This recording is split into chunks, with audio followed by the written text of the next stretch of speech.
हे पहा, तुम्ही पाहू शकता अनारस किती जाळीदार बनलेलं आहे. वरून हलकं फुलकं, आतून खुसखुशीत आणि तुम्हाला आवाजही धावते. हे पहा किती कुरकुरीत अनारस बनलेलं आहे आणि आतून जाळी खूप छान पडते. अनारशाला खाताना वगैरे अजिबात कडक लागत नाही. नमस्कार, मी पल्लवी. आज आपण दिवाळी फराळामध्ये 1 किलो रेशन तांदळापासून परफेक्ट प्रमाणात अनारसे पाहणार आहोत आणि तुम्ही पाहू शकता अनारसे किती आपले जाळीदार बनलेले आहेत. तर चला तर मग रेसिपीला सुरुवात करूयात. तर सुरुवातीला इथे मी तांदूळ मापून घेतलेले आहेत. हे पहा, इथे रेशनचे तांदूळ मी छान स्वच्छ निवडून पकडून घेतलेले आहेत. तुम्ही कोणत्याही वाटीनेही माप घेऊ शकता. तर या वाटीने इथे मी 4 वाटी तांदूळ घेतलेले आहेत आणि वजनी प्रमाणात पाहिलं तर हे 1 किलो तांदूळ आहेत. हे पहा, 4 वाट्या तांदूळ घेतलेले आहेत आणि हे तांदूळ आपल्याला आता स्वच्छ धुवून घ्यायचे आहेत. गुरुवारी सकाळी 11 वाजता हा तांदूळ मी निवडून पकडून छान स्वच्छ पाण्याने 2 ते 3 वेळा धुवून घेतलेला आहे आणि आता भरपूर पाणी टाकून हा तांदूळ आपल्याला 24 तास छान भिजवून घ्यायचा आहे. दुसऱ्या दिवशी शुक्रवारी सकाळी 11 वाजता हे पहा, तांदळातलं पाणी आता आपल्याला काढून घ्यायचं आहे. रोज आपल्याला तांदळातलं पाणी बदलायचं आहे, नाहीतर तांदळाला असा आंबट वास येतो. हे पहा, यातले आता पाणी बदलून आपण पाणी टाकून आपल्याला 24 तास हे तांदूळ भिजवून घ्यायचे आहेत. हे पहा, या पद्धतीने यामध्ये भरपूर पाणी टाकून झाकून ठेवून द्यायचं आहे. आणि शनिवारी सकाळी हे पहा, तुम्ही पाहू शकता हळूहळू थोडासा फेस येऊ लागतो वर. आणि आता तांदूळ धुवून अजून आपण 24 तास हे तांदूळ भिजवून घ्यायचे आहेत. हे पहा, आता रविवार आहे. रविवारी सकाळी 11 वाजता हे तांदूळ मी काढून घेतलेले आहेत आणि 3 दिवस पूर्ण हे तांदूळ मी छान स्वच्छ पाण्याने धुवून भिजवून घेतलेले आहेत. आणि चौथ्या दिवशी हे पाणी मी काढून पुरणाच्या चाळणीमध्ये हे तांदूळ काढून आता 15 मिनिटे यामधले पाणी निथळून घ्यायचे आहेत. आणि तुम्हाला धावते तांदूळ आपला किती छान भिजलेला आहे. हे पहा, अगदी हातानेच तुम्ही पाहू शकता बारीक होत आहे. हे पहा, आता यामधले पाणी पूर्णपणे निथळलेलं आहे. आणि आता फॅन खाली एक सुती कापड मी पसरवून घेतलेलं आहे. त्यामध्ये हा तांदूळ टाकून घेऊयात. आणि फॅन खाली आपल्याला अर्धा ते पाऊण तास आपल्याला तांदूळ हे छान सुकवून घ्यायचे आहेत. वेळ कमी किंवा जास्तही लागू शकतो. आणि हे तांदूळ आता टाकल्यानंतर सर्व बाजूने असं व्यवस्थित पसरवून घ्यायचे आहेत. हे पहा, या पद्धतीने. आणि अधूनमधून 1 ते 2 वेळा हातही फिरवून घ्यायचा तांदळावर.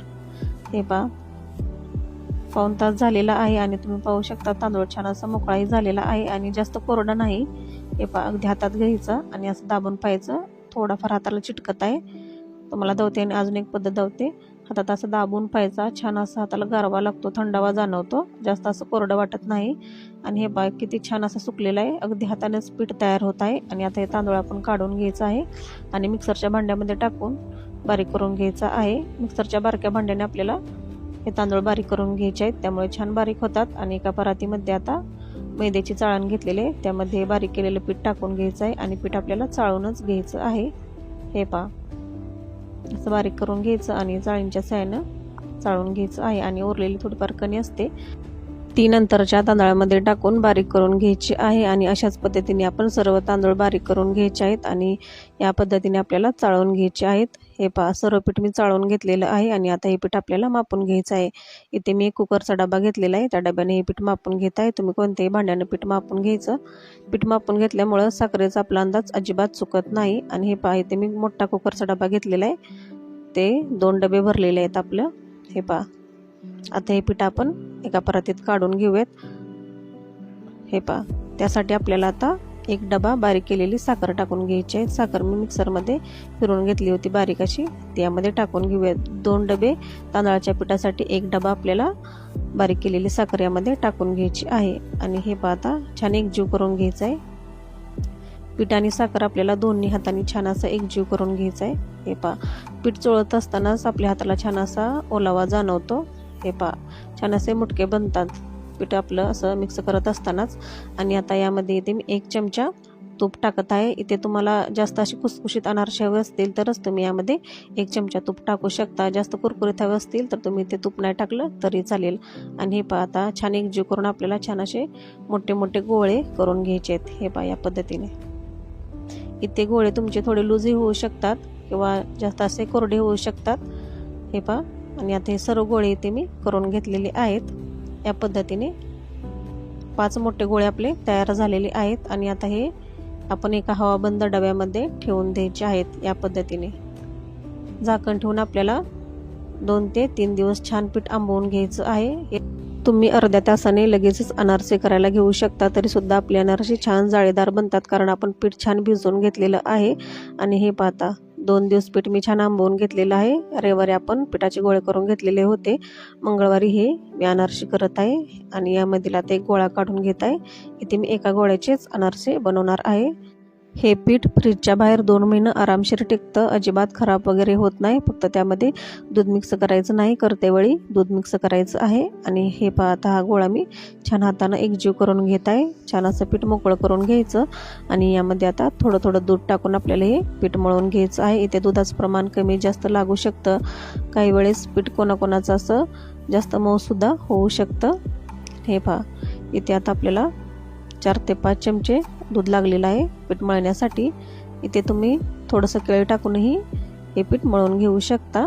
आणि दूध आपल्याला थोडं थोडं करूनच टाकायचं आहे, कारण पिठामध्ये साखर असल्यामुळे लगेचच पाणी सुटतं.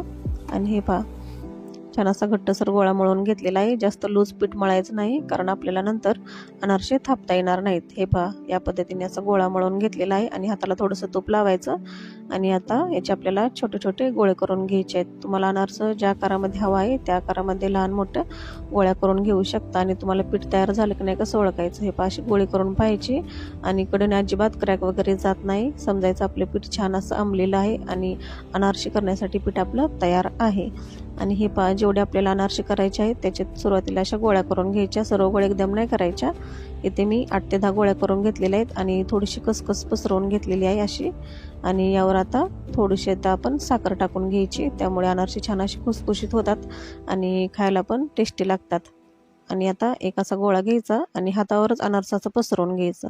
हे पहा तुम्हाला दावते मी, थोडंसं अनारस हातावरच पसरवून घ्यायचं आणि आता कसकसेवर आता हे अनारसे टाकून घ्यायचं आणि आता दोन्ही बोटाने असं पसरून घ्यायचं. थोडंसं हाताला चिटकलं की थोडंसं तूप लावून घ्यायचं.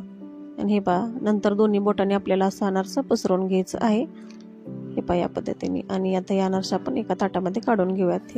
हे पहा पेपरवर असं अनारस मी काढून घेतलेलं आहे. दुसरा अनारस तुम्हाला थापून दावते. हे पहा या पद्धतीने असं गोल फिरवायचं. अनारस लगेचच फिरलं जातं, अगदी अलगद हाताने फिरवायचं आपल्याला. हे पहा 4 ते 5 अनारसे आपल्याला सुरुवातीला करून घ्यायचे आहेत, एकदम अनारसे करायचे नाही आहेत. हे पहा इथे मी 4 अनारसे अशी करून घेतलेली आहेत आणि तेल गरम करायला ठेवलेलं आहे. हे पहा तुम्हाला दावते. आता त्यामध्ये थोडंसं असं पीठ टाकून पाहायचं आणि तेल आपलं छान गरम झालेलं आहे आणि गॅस आपल्याला मध्यमच ठेवायचा आहे. मध्यम गॅसवरच आपल्याला अनारसे अशी तळून घ्यायची आहेत. आणि अनारसे थोडंसं असं तळून वर आलं की नंतर यामध्ये असं तेल टाकून घ्यायचं आहे वरून. हे पहा या पद्धतीने असं तेल टाकून घ्यायचं आहे. लगेचच आपल्याला अनारसे टाकल्या त्यावर तेल नाही टाकायचं. थोडंसं असं वर तळून आलं की अनारशावर असं तेल टाकून घ्यायचं आहे आणि यामुळे जाळी खूप छान पडते अनारशाला. हे पहा 1 मिनिटात आपलं अनारसे तळून तयार होतं, 1 मिनिटाच्या आतच तळून तयार होतं. हे पहा आता हे अनारसे आपण काढून घेऊया. तुम्ही पाहू शकता अनारशाला किती जाळी पडलेली आहे आणि थोडंसं असं कलतं करून घ्यायचं, त्यामुळे तेल पूर्णपणे यामधलं नितळतं. हे पहा आणि आता इथे मी पुरणाच्या चाळणीत असं काढून घ्यायचं. यामध्ये तेल जे आहे ते पूर्ण नितळलं जातं आणि तुम्हाला दुसरा अनारसा टाकून दावते. हे पहा थोडंसं असं वर आलं की अशा पद्धतीने आपल्याला अनारसे तळून घ्यायचे आहेत. इथे खूप सोप्या पद्धतीने परफेक्ट प्रमाणात मी तुम्हाला हे अनारसे सांगितलेली आहेत. हे पहा अगदी छान अशी जाळीदार आपली अनारसे बनवून तयार होतात. आणि तुम्हाला त्या तिसरा अनारसा दावते. कुठेही आपला अनारसा फसत नाही किंवा अनारसा आपलं बिघडत नाही. तर या पद्धतीने या दिवाळीत हे अनारसे तुम्ही नक्की ट्राय करा. आणि याच पद्धतीने मी सर्व अनारसे असे तळून घेत आहे आणि सर्व अनारसे मी अशी तळून एका पुरणाच्या चाळणीमध्ये काढून घेतलेली आहेत, त्यामुळे तेल पूर्णपणे नितळतं. अनारसे अजिबात आपली तेलकट बनत नाहीत. फक्त अनारसे तळून घेतल्यानंतर ताटात अशीच 2 तास ठेवून द्यायची आहेत, त्यामुळे तेल पूर्णपणे नितळतं. आणि तुम्ही पाहू शकता अनारशाला किती छान अशी जाळी पडलेली आहे आणि आतून खुसखुशीत वरून कुरकुरीत अगदी सहज तुटत आहे अनारसं. तर या दिवाळीमध्ये ही अनारसे तुम्ही या पद्धतीने नक्की ट्राय करा. फ्रेंड्स मी बनवलेली आजची रेसिपी थोडी जरी आवडली तर चॅनेलला लाईक करा, शेअर करा, सबस्क्राईब करा हो आणि कमेंट करायला विसरू नका. धन्यवाद.